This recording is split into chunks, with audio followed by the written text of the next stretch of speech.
Épisode 4. Sauve qui peut. Nous l'avons vu dans nos précédents épisodes, la menace qui pèse sur nous est réelle. Les micropolluants ne cessent de se déverser dans la nature et leurs impacts sont à craindre. Cette situation ne nous laisse pas le choix d'initier la guerre. Mais par où commencer ? En Suisse, les associations tirent la sonnette d'alarme auprès des autorités cantonales ou communales pour diminuer les écoulements de microplastiques. Les stations d'épuration s'équipent en filtres nouvelle génération pour combattre les micropolluants en fin de traitement. Mais ces initiatives sont-elles suffisantes ? À l'échelle européenne, les directives et restrictions sont sans cesse rediscutées, avec notamment la directive REACH et récemment le Pacte vert. Nous avons demandé à notre scientifique de référence, Madame Chèvre, si ces directives étaient à son avis suffisamment efficaces.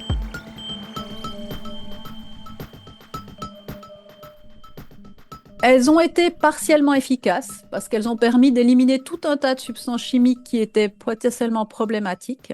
Par contre, on s'est rendu compte qu'il y avait des problèmes aussi, notamment parce que des fois les données n'étaient pas complètes. Il y a des substances qui arrivent à rester sur le marché quand même parce qu'il y a une autorisation exceptionnelle, etc.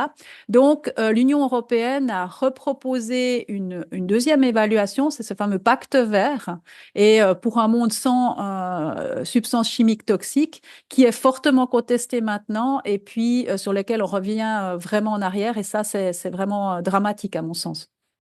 Lancé en 2019, le Pacte vert consiste en un ensemble de mesures visant à engager l'Union européenne sur la voie de la transition écologique. Son objectif ultime est d'atteindre la neutralité climatique à l'horizon 2050. Ainsi, ce pacte vert aura de l'influence sur les micropolluants. Alors, c'est vraiment de rajouter une couche sur cette directive REACH et de vraiment éliminer les substances qui sont problématiques. Et par exemple, les PFAS, dont on parle beaucoup, sont des substances qui étaient dans le collimateur justement de ce pacte vert. Donc, c'est vraiment une élimination globale. Par exemple, si on prend un autre exemple, les bisphénols, ça a été éliminé dans les biberons, ça a été éliminé dans certains contenants. Là, ce serait vraiment pour une élimination totale. C'est des lois qui sont discutées avec les lobbies, donc je ne peux pas vous dire la forme qu'elles prennent. C'est une intention pour le moment, ça a été publié en 2020, mais il n'y a pas encore de règles strictes, il n'y a pas de liste, il n'y a pas de règles. C'est vraiment une intention sur laquelle on est en train de revenir maintenant. C'est pour ça que je n'arrive pas à être plus concrète en fait par rapport à ça.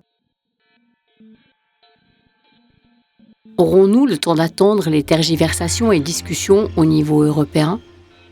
Ou la Suisse devrait-elle déjà prendre les devants pour limiter certaines substances ? Aujourd'hui, on entend beaucoup parler des PFAS, substances per- et polyfluoroalkylées.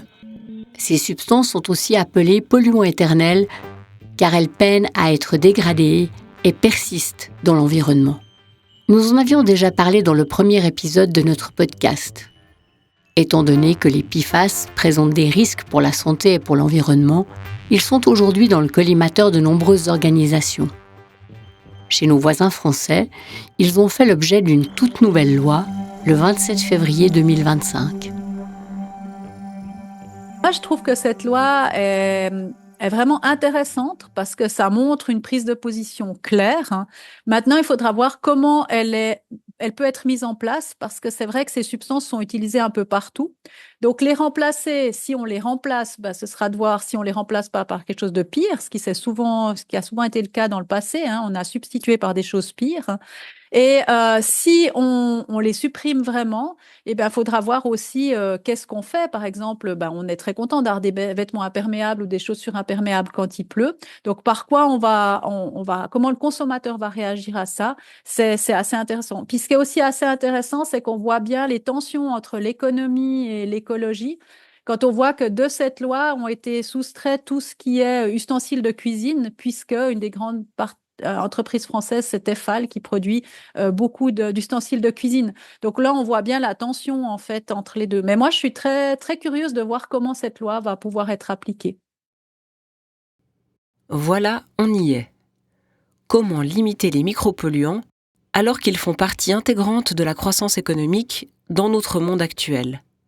Comment impliquer les industriels dans cette lutte?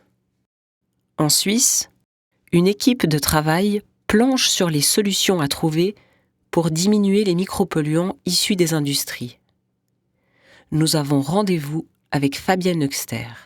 Alors oui, bonjour, je m'appelle Fabienne Huxter, je travaille au VSA, c'est donc l'association suisse pour les professionnels de la protection des eaux. Le VSA, c'est l'acronyme allemand.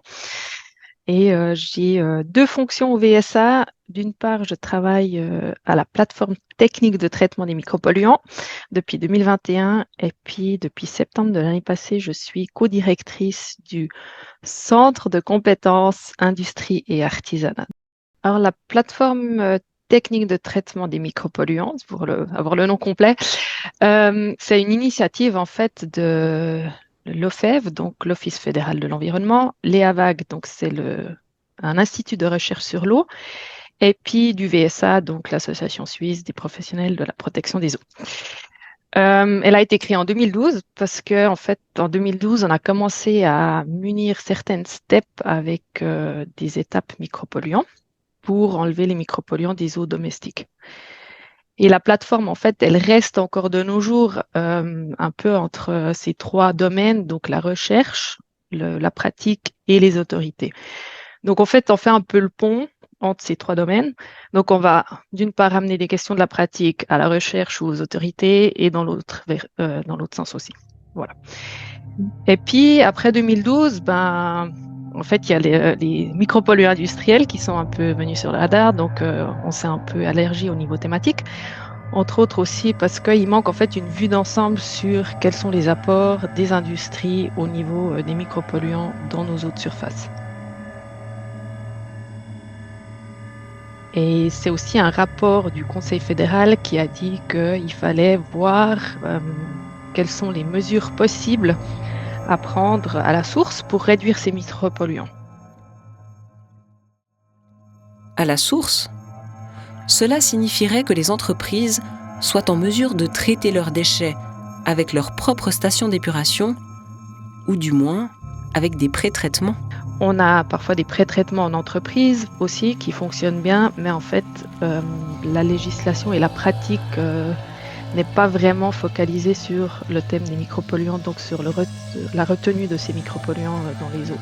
C'est un peu un défi pour les autorités, mais aussi pour les industries, parce qu'en fait, on a une multitude de micropolluants qui sont utilisés dans les substances, dans les produits que les entreprises appliquent. Et des fois, même les entreprises elles-mêmes, elles ne savent pas forcément ce qu'il y a dans les produits qu'elles utilisent.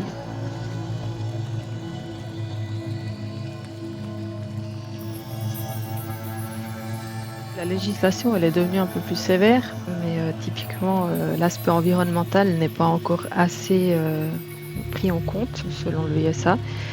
Et puis, on a aussi on a des règles, donc ceux qui mettent sur le marché des produits chimiques, ils sont tenus d'informer les utilisateurs et utilisatrices.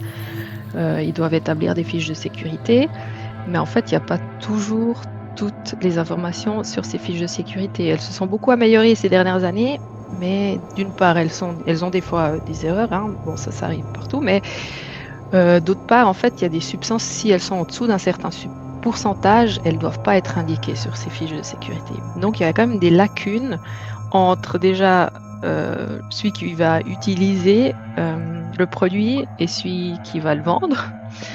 Et puis, l'autre truc, c'est que, comme on l'a vu, il y a des fois des substances qui, après coup, elles sont identifiées comme étant plus toxiques qu'elles n'étaient à la base. On en parle beaucoup des PFAS ces temps, c'est un exemple pour ça. Donc là, c'est vrai qu'on pense que l'aspect environnemental n'est pas assez pris en compte dans la mise sur le marché de produits.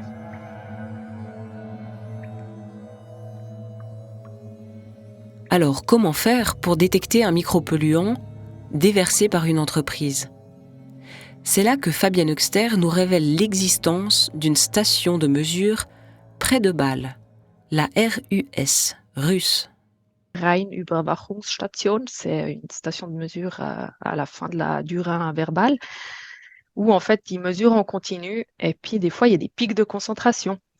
Donc ça, c'est des choses qu'on arrive à attribuer plutôt à l'industrie, parce que l'industrie va faire ses procédés, va utiliser ses machines, ses installations, et typiquement quand ils vont laver, nettoyer ou désinfecter, en fait après ça arrive en une fois. C'est pas quelque chose qui arrive forcément en continu. Après, ça dépend un peu de l'industrie. Il y a des industries qui déversent aussi des eaux usées de manière continue. Mais typiquement, ces pics de concentration, ça nous permet de dire ça vient potentiellement de l'industrie. Une des principales sources, en fait, c'est quand ils nettoient et désinfectent leurs installations. Les industries sont responsables de séparer les eaux polluées des eaux non polluées. Dans l'ordonnance sur la protection des eaux aussi, il faut séparer les eaux polluées des eaux non polluées. Donc, une industrie qui va typiquement, par exemple, une industrie qui peut prendre de l'eau souterraine qui est plutôt froide pour des processus de refroidissement, si elle n'est pas polluée, donc s'ils n'ajoutent pas de produits qui pourraient polluer cette eau, en fait, il faudrait qu'ils la fassent de meilleur temps de ne pas la déverser sur la steppe, en fait, parce que c'est de l'eau propre qui... Après, c'est toujours une question de risque. Parce que des fois, il y a aussi, cette eau, théoriquement, elle n'est pas polluée, mais s'il y a des lecs, donc des trous dans une conduite et qu'il y a un échange avec le processus qui se fait où il y a des substances potentiellement toxiques ou problématiques qui peuvent polluer les eaux. Mais finalement, qui surveille les entreprises qui déversent des substances ? Le canton ou l'autorité compétente va surveiller au cas par cas les eaux usées de certaines entreprises. Donc là, souvent, ils font aussi une priorisation selon le risque. Mais là, c'est clair qu'il est aussi important de relever que c'est les entreprises elles-mêmes qui sont responsables de leurs eaux usées.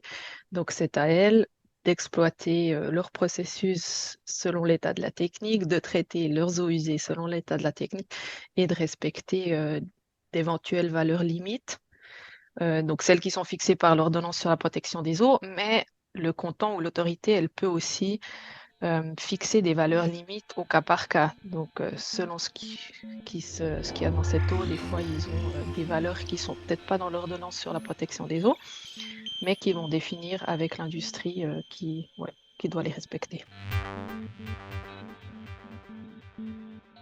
Stop, ça va vite, mais il y a quand même une notion qui là nous échappe.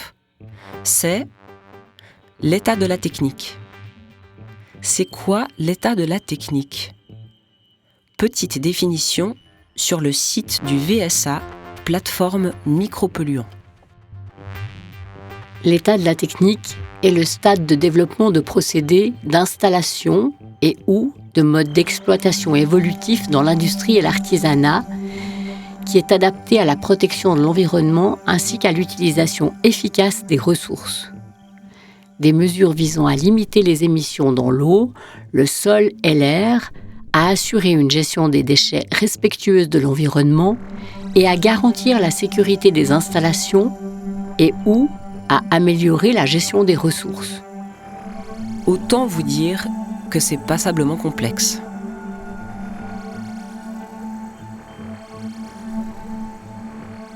Et là, c'est aussi important, vu que l'état de la technique, c'est quelque chose qui évolue, le VSA s'engage ici aussi pour former les gens en entreprise et les autorités aussi. Donc, on a des journées techniques ou des formations qu'on propose toutes les années pour en savoir plus. Bref, les industries ont une grande responsabilité dans la gestion des micropolluants. À commencer par celles qui les fabriquent, puisqu'elles sont censées prouver l'innocuité de leurs produits, et ensuite, c'est aux entreprises qui utilisent des produits chimiques de contrôler le déversement des substances selon l'état de la technique. Mais est-ce qu'une réduction du nombre de micropolluants est réellement envisageable sans abandonner l'idée d'une croissance économique ? Existe-t-il des solutions pour une industrie plus respectueuse ?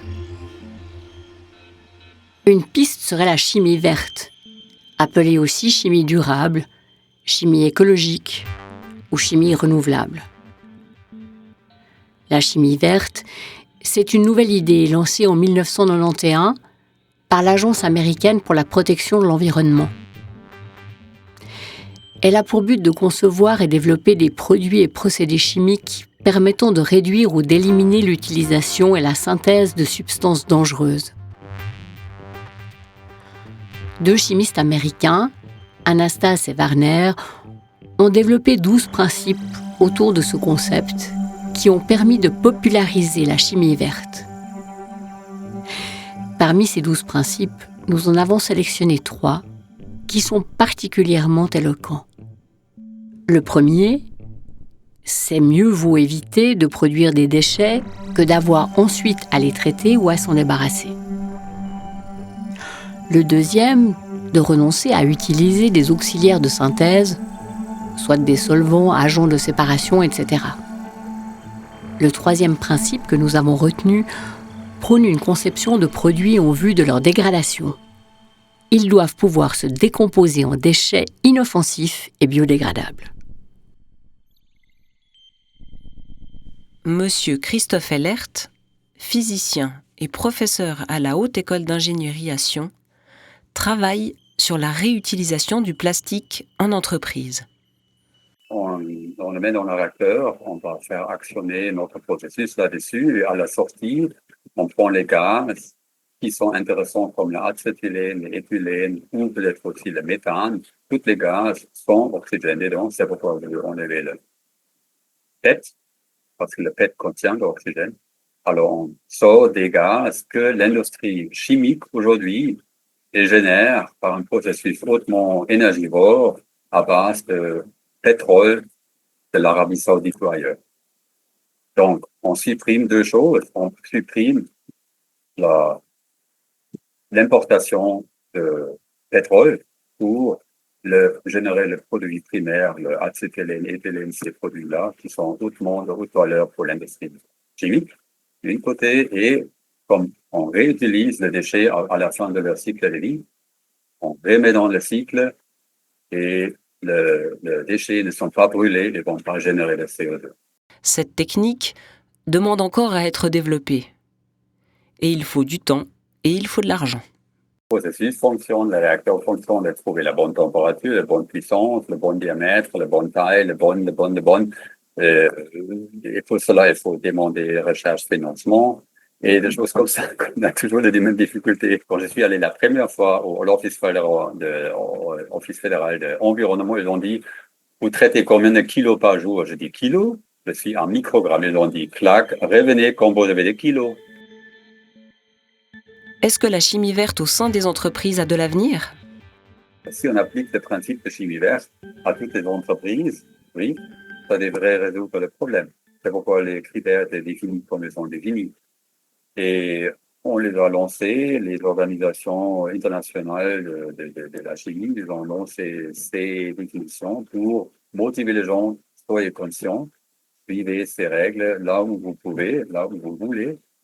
Et maintenant, chaque entreprise doit voir à quel point elle peut intégrer ces points dans leur activité économique pour générer des produits qui sont plus respectueux de la nature. Et quand même, l'entreprise reste encore vivant pendant les prochaines 3, 5, 10 ans pour générer de plus-value pour la société. Alors, il faut toujours garder l'équilibre entre les avantages pour la nature, les avantages pour l'entreprise et les conditions de cadre doivent être telles que ça fonctionne.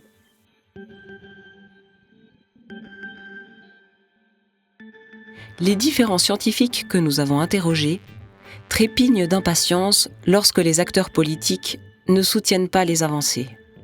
Exemple avec Adriano Ios de l'EAVAG, qui s'offusque de certains retours en arrière concernant les interdictions des pesticides. Ce retour en arrière, de ma vue comme scientifique, comme chercheur, est clairement, c'est un choix politique. C'est un choix de la société qui veut à tout avoir des prix agricoles qui soient compétitifs avec la production internationale. On n'a pas le choix. Et du point de vue la société, du point de vue politique, je peux comprendre ce choix. Du point de vue écologique, je le comprends clairement pas.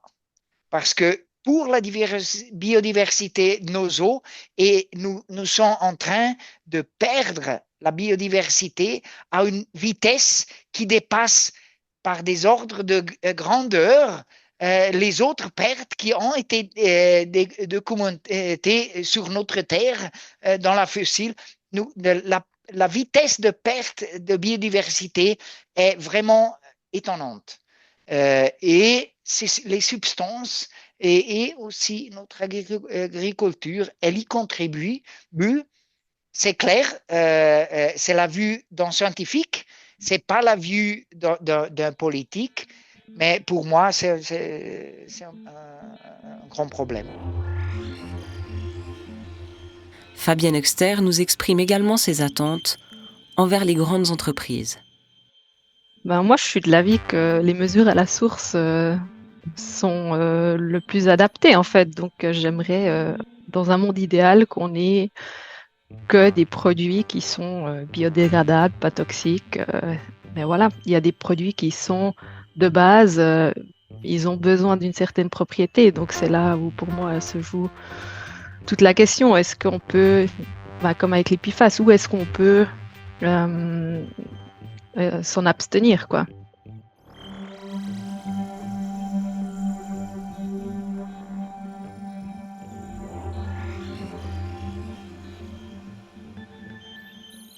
Il y a encore du chemin à faire. Les politiques et les industriels devront poursuivre la difficile tâche de réduire les émissions de micropolluants. En attendant, nous pouvons aussi compter sur notre contribution citoyenne. Elle va être sollicitée dans le prochain épisode, car nous allons vous présenter la nouvelle campagne de sensibilisation contre les pollutions des eaux via les grilles d'eau claire. Une initiative des gardes-pêche suisses qui constate que tout un chacun peut apporter sa pierre à l'édifice, car de nombreuses pollutions pourraient être évitées. Rendez-vous au prochain épisode.